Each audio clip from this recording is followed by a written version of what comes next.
রাত 1টা বাড়ির সামনে ফাটানো হচ্ছিল শব্দবাজি। বাড়ি থেকে বেরিয়ে প্রতিবাদ করেন বৃদ্ধা, আর এর জন্য তাকে খেতে হলো মার। ভবানীপুর থানায় 5 জনের বিরুদ্ধে অভিযোগ দায়ের।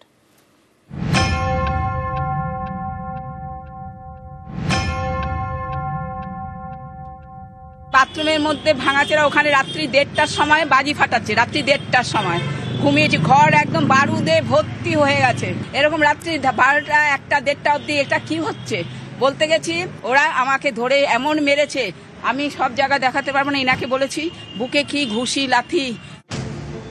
ভবানীপুরের আশুতোষ মুখোপাধ্যায় রোড, এখানেই ভাড়া থাকেন বছর 70-এর অনুপমা চৌধুরী। তাকেই মারধর করা হয়েছে বলে অভিযোগ। মঙ্গলবার রাত তখন প্রায় 1:30টা। অনুপমা চৌধুরীর বাড়ির সামনে রাস্তায় শব্দবাজি ফাটাচ্ছিলেন 5 জন। তাঁরাও অনুপমা চৌধুরীর সঙ্গে একই বাড়িতে ভাড়া থাকেন। বাড়ি থেকে বেরিয়ে তাদের শব্দবাজি ফাটাতে বারণ করেন বৃদ্ধা। তখনই তার উপর চড়া হয়ে মারধর করা হয় বলে অভিযোগ।